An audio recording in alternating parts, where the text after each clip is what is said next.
Alô? Otávio, você fala comigo? Onde é que você foi, Otávio? Suatu malam, seorang wanita berumur 50 tahun, Angela, menerima telepon dari penelpon yang belum dia ketahui, tapi merasa yakin kalau penelpon itu adalah suaminya, Otela, yang telah pergi meninggalkannya sendirian di apartemen.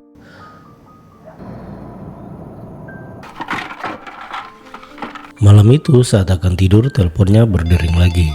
Angela menerima telepon dan masih merasa yakin penelpon tersebut adalah Otela. Jadi Angela memberitahu Otela agar segera pulang karena Angela sangat merindukannya. Namun penelpon itu bukan Otela. Tampak seorang pria yang menelpon tanpa memberitahu identitas dan hanya ingin mendengar suara dari beberapa daftar yang dibuatnya.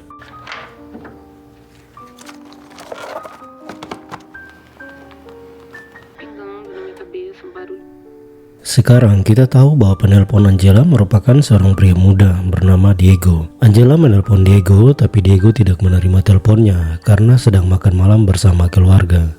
Diogo, seu celular tá tocando. Malam itu tampak Angela sedang merenung tentang nasib kehidupannya, tapi dia juga mungkin sempat memikirkan siapa sebenarnya yang menelponnya dan tidak berbicara dengannya. Keesokan malamnya, Angela memasak ayam kesukaan Otela, lalu menerima telepon yang masih tetap percaya bahwa penelpon itu adalah Otela. Jadi Angela berbicara meminta Otela agar kembali untuk makan malam dengannya. Você vem aí, a gente conversa. Tô te esperando.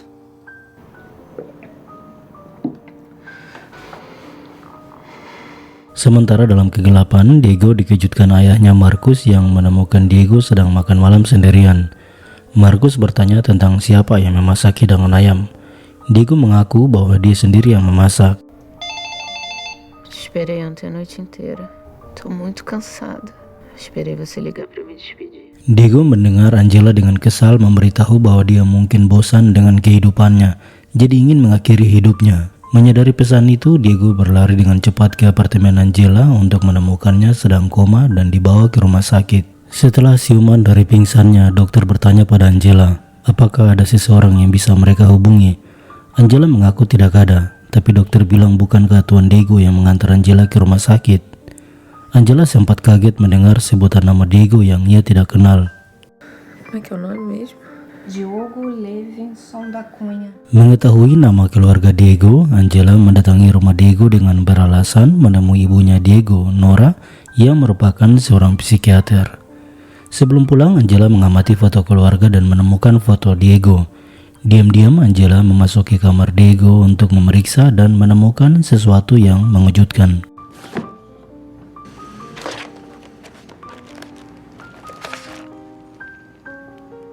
Tak lama Diego pulang dan menemukan berkas-berkasnya yang berserakan. Menyadari seseorang telah menemukan rahasianya. Sementara Angela yang kesal merasa selama ini bukan Otela yang menelponnya. Ia mengumpulkan semua pakaian-pakaian Otela dan memberikannya kepada satpam apartemen.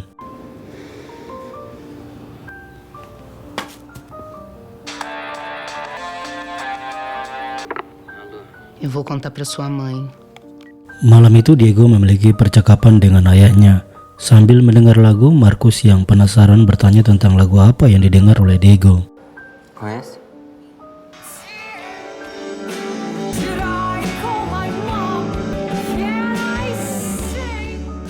Keesokan harinya, Diego pulang ke rumah dan menemukan catatan yang dititipkan Angela di kamarnya.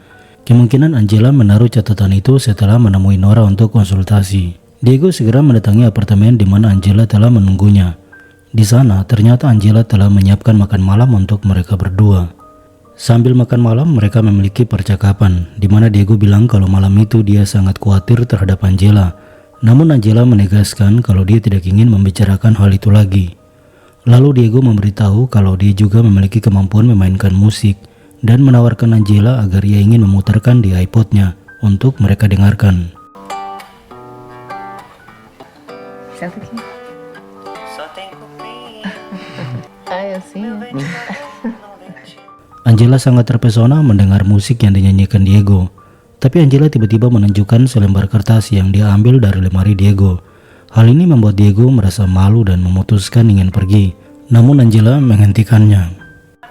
Eu achei meio nojento quando eu vi a primeira vez. Eu achei que era uma espécie de homenagem. Eu gostei. Keesokan harinya Diego pergi menemui sahabatnya Guilherme, di mana Diego berbagi cerita tentang hubungannya dengan Angela. Lalu pulang ke rumah, Nora yang sangat kesal mengetahui Diego sering pulang pagi, tapi Diego beralasan tidur di rumah Guilherme. Nora kemudian membuka map biru milik Diego dan menuntut Diego agar menceritakan apa yang terjadi dengannya. Tak ada alasan lain, Diego akhirnya berbohong pada Nora kalau dia bersama Guilherme. Nora sedikit tersenyum dan menyadari apa yang dilakukan Diego adalah karena dia masih muda dan perlu dibimbing.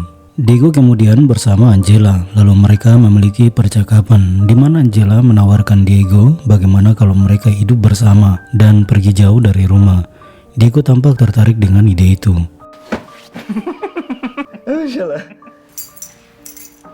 Setelah itu Diego kembali pulang dan ditemukan Nora saat hampir pagi hari. Nora hanya terdiam, masih yakin jika Diego baru saja menemui Guilherme.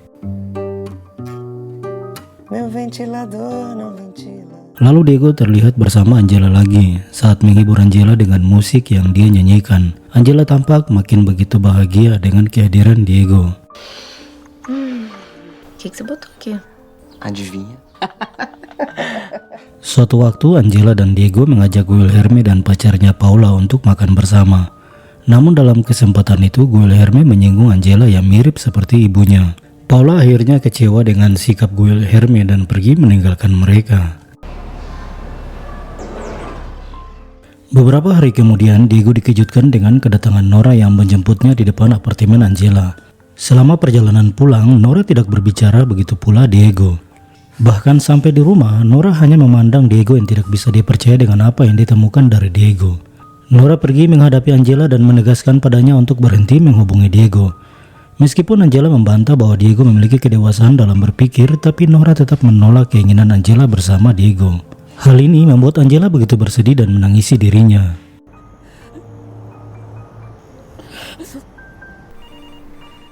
Keesokan harinya Diego menelpon Angela, namun Angela tidak merespon. Bahkan Diego sampai datang ke apartemennya, tapi Angela tidak membiarkan Diego untuk menemuinya. Ângela, sou eu. Atende o telefone, por favor. Tô preocupado. Diego akhirnya dengan marah menghadapi Nora dan menuduh Nora telah pergi menemui Angela untuk menghentikan hubungan mereka. Meskipun Nora menegaskan bahwa Diego telah salah mengambil keputusan, tapi Diego yang telah jatuh cinta terhadap Angela menolak nasihat itu. Karena tidak bisa menghubungi Angela, Diego memulai kebiasaannya untuk menghubungi daftar telepon lainnya. Selama percakapan dengan wanita lain, Diego tampak menjadi bosan. Tidak lama Angela menelpon Diego, namun tak berbicara lalu menutup telepon, membuat Diego dengan segera pergi menemui Angela di apartemennya. Setelah pertemuan yang penuh semangat itu, Angela kembali menawarkan Diego untuk tinggal bersama. Tapi Diego bilang bahwa dia tidak memiliki uang. Angela katakan kalau hal itu tidak perlu dikhawatirkan karena dia memiliki banyak simpanan. Mereka akhirnya sepakat untuk keputusan hidup bersama.